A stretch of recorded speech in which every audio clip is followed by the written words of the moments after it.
السلام عليكم. المحاضرة الثامنة من مادة هندسة الأنسجة بعنوان Vascular Tissue Engineering، هندسة أنسجة الأوعية الدموية. Vascular Tissue Engineering. Vascular Tissue Engineering needs to turn ever-expanding knowledge of vascular biology into new treatment possibilities for a wide variety of clinical disorders. Blood vessels serve as a medium for the transfer of oxygen and nutrients to tissues and waste products away from tissues. Collagen and elastin, which are the two major components of an artery responsible for its mechanical characteristics, have been widely used as the biomaterial backbone of the graft. Collagen gives tension strength. Elastin provides elastic characteristics to tissues. Arteries contain a high amount of elastin so that they can expand and contract with increasing blood pressure as they are transferred through the circulatory system. هندسة أنسجة الأوعية الدموية. عادة نحتاج إلى تطبيق مجال هندسة أنسجة الأوعية الدموية في حالات علاجية عندما تكون هنالك اضطرابات سريرية، وعادة تعمل الأوعية الدموية كوسيط لنقل الأكسجين والنيوترينتس أو المغذيات إلى الأنسجة. كولاجين and elastin هم المكونان الرئيسيان للشريان والمسؤولين عن خصائصه الميكانيكية. لذا عندما نود اختيار مواد في مجال هندسة أنسجة الأوعية الدموية نلجأ إلى إحدى هاتين المادتين أو كلاهما. كولاجين هو مسؤول عن إعطاء التنشن سترينث لأنسجة الأوعية الدموية، أما الإلاستين فهو يضفي خصائص المرونة للأنسجة، بمعنى تحتوي الشرايين على كميات كبيرة من الإلاستين حتى تتمكن من التوسع والانكماش مع زيادة ضغط الدم عند نقل الدم خلال الدورة الدموية.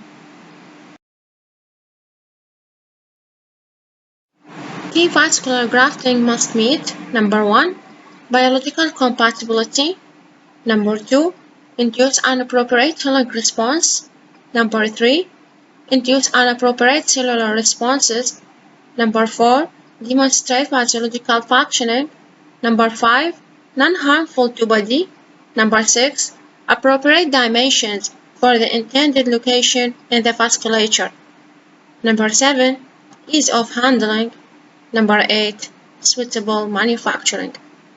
هنالك شروط يجب أن تتوفر في السقالة المراد تصميمها وتطبيقها في مجال Vascular Tissue Engineering. منها يجب أن تمتلك توافقية بيولوجية ولها القدرة على تحفيز الاستجابة للشفاء، إضافة يجب أن تمتلك استجابة خلوية، لها القدرة على الإيذاء الفسيولوجي، غير ضارة للجسم، تكون الأبعاد مناسبة بمعنى للموقع المقصود في الأوعية الدموية، وسهولة التحكم وطريقة تصنيع مناسبة. Expanded polytetrafluoroethylene graft for vessel replacement. Expanded polytetrafluoroethylene are successfully used for the replacement of medium large diameter blood vessels, internal diameter larger than 6 mm, when high blood flow and low resistance conditions prevail. Expanded polytetrafluoroethylene graft was reported to be one of the most inert polymers down, and its electronegative surface has been supposed to be non-thrombogenic. Expanded polytetrafluoroethylene يتم استخدامها بكثرة في مجال هندسة أنسجة الأوعية الدموية ذات القطر أكبر من 6 ملم، وخصوصا عندما يكون تدفق الدم مرتفع وظروف المقاومة منخفضة. Expanded polytetrafluoroethylene هو واحد من أكثر البوليمرات ذو طابع inert، ويكون ذو سطح كهربائي سالب الشحنة، وبالتالي فهو مضاد للتخثر. Biomolecules. Biomolecules: number 1, angiogenic factor; number 2, vasculogenic factors; number 3, growth factors; number 4, differentiated factors. Biomolecules promote proliferation and differentiation of endothelial cells, fibroblasts, and stabilize blood vessels. الجزيئات الحيوية المستخدمة في مجال هندسة أنسجة الأوعية الدموية. هذه الجزيئات الحيوية الأربعة تعمل على تعزيز تمايز وتكاثر الخلايا البطانية والخلايا الليفية واستقرار الأوعية الدموية. Current limitation of expanded polytetrafluoroethylene vascular grafts. The use of expanded polytetrafluoroethylene for small diameter blood vessels leads to several complications like calcification, thrombosis, and infection. These drawbacks are mainly correlated to the regeneration of non-functional endothelium and a mismatch between the mechanical properties of grafts and native blood vessels. هذا السلايد يوضح ال current limitation of expanded polytetrafluoroethylene وتطبيقها في مجال vascular tissue engineering.